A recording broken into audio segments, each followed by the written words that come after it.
Well, I got to tell you, one thing you'll learn really quickly if you're selling cars for a living is if you ask people, can I help you? They're all going to say, I'm just looking. I mean, let's face it, I'm just looking is a knee-jerk response. When was the last time you walked into like a Home Depot and said, hey, I'm just looking, when an associate walked up to you and said, can I help you? Like seconds went in your mind, you said, man, I could probably use that help because I know nothing about where the plumbing stuff is. And you go back to that associate and he's talking to some other person. I mean, now you're waiting. I mean, let's face it. Can I help you? No, that's the wrong approach. You need to use a different approach. You need to use an approach that is not unique, but differentiates you from all the other salespeople who say, can I help you? Because let me tell you something. Once again, if you ask someone, can I help you? Their knee-jerk response is simply going to be, no, I'm just looking. And then where you're going to go. I'm going to share with you what I feel is a better way to handle I'm just looking, to eliminate it altogether. What you need to do in sales, especially car sales, is when someone comes on the lot, you need to meet and greet them, obviously with enthusiasm, but you have to meet and greet them and create a dialogue.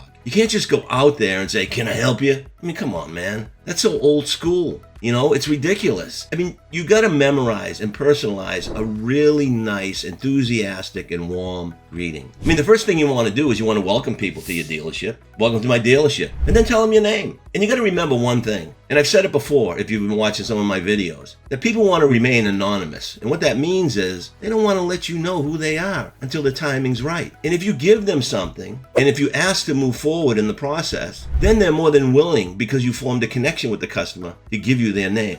So let's get back to the can I help you? Get rid of it, all right? And start welcoming people to your dealership. Welcome to my dealership. My name's Gerry Gould. And then ask a question. Are you here for sales or service? When I first got in the car business, leasing became very popular in the East Coast. It was good in the West Coast, but it started to gain popularity on the East Coast. And customers would come in, they weren't really fond of leasing. I mean, the most common objection you got when you tried to show them a lease was, man, I don't own the car. And our response to them back then was, even if you finance, you don't own it, which is a complete lie because they own it. It's just a matter of paying it off and then they own it. If you lease it, you don't own it. You're right. You're renting the car. But the point I'm trying to make here is, someone came up with a way to get people more interested in leasing. So they formed a type of dialogue that you can set up when the customer entered the lot or got on the lot. Hi, welcome to my dealership. My name's Gerry Gould. Are you here for the half a car? I mean, many of you have been in the business for a while, probably remember that. But that was telling the customer or sending a signal in the mind that I can buy half a car? Yeah, you're here for the 50% off sale? Because most residuals back then were around 50% to 55 or 58%. So you weren't telling a lie when you said, hey, you can buy this car for 50%. Well, you kind of were because they're not owning the car, right? So the reason I'm bringing that up is because I learned a long, long time ago that the word tracks that people throw at you work, and they open up a better dialogue with your customer. So let's get back to welcome to my dealership. My name's Gerry Gould. And then ask them a question that opens up dialogue. Are you here for sales or service? Because we're going to answer you. I'm here for sales or service. If they say they're there for sales, then simply ask them, have you spoken to anybody at the dealership? And the reason for asking them that question early on in your meet and greet is because most people, I think 80% to 90% of the customers that walk onto your lot have already done a lot of research online. I often talk about the three types of customers that sales consultants encounter these days. The traditional customer who probably owns a flip phone and is out there kicking tires all day long and test driving and trying to decide what car he wants. And then you have that digital customer who wants to do everything online. You even have to bring the car to them. They don't even want to step foot in the brick and mortar or the dealership. And then you have the most common type of customer, the hybrid customer. That's the customer who wants to do as much as they can online or gather as much research as they can online before they enter the dealership, before they set an appointment with a sales consultant. And I also want to mention that hybrid customer, when they start calling dealerships, they're not looking for the price. They already have the price, okay? There's finance calculators out there. They can get the price. They get invoices. They have the price. What they're looking for is there someone with a warm welcoming, a warm greeting, and not can I help you, all right? It's welcome or thanks for calling. My name's Gerry Gould. Are you calling for sales or service? Well, that's kind of stupid because you know they're calling for sales. But how may I assist you today? And then they're going to tell you, okay? And then you want to ask them another question to open up better dialogue. What attracted you to that particular vehicle? What inspired you to come by our dealership? So let's get back to it again. Welcome to my dealership. My name's Gerry Gould. Are you here for sales or are you here for service? Customer says I'm here for sales. Great. Have you spoken to anybody here at the dealership yet? Customer says no. That gives you an opportunity to speak to them now.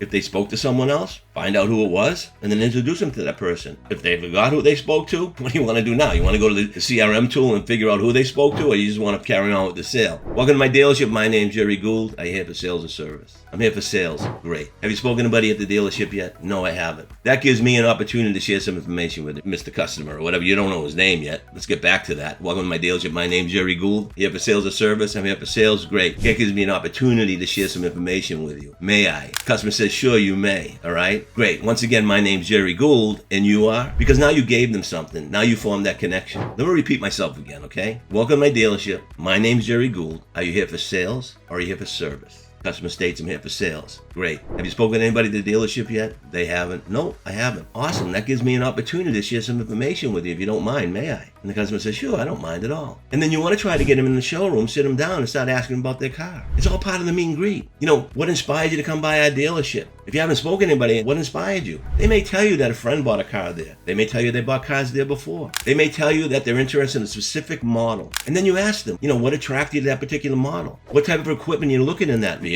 And then you get into the needs assessment. So if you want to eliminate, I'm just looking, or reduce the number of times a customer says, I'm just looking, then open up a dialogue with them. Welcome to the dealership. Ask them what they're there for, sales or service. Get permission to proceed with giving them information. Get them into the showroom and start the sales process. That's the best advice I can give you in order to get rid of I'm just looking. Because I'm just looking is the most common response a customer is going to give you when you go out there and say, can I help you? So stop with the can I help you and start to develop, in your own words, a word track that you're comfortable with, that's enthusiastic, that's welcoming, and that opens up dialogue with the customer. And that's the foundation for making sales. Because now you distinguish yourself from the rest. Because I got to tell you, if you're on Automobile Row, every one of those dealerships, the sales consultant's walking out and saying, can I help you? And the customer's saying right back to them, no, I'm just looking. And then where are they going? What are you looking for? Are you here for a loaf of bread? I mean, come on, man. Start opening up a dialogue, be professional, walk the walk, dress, lasting impression. I talk about it all the time. LAST.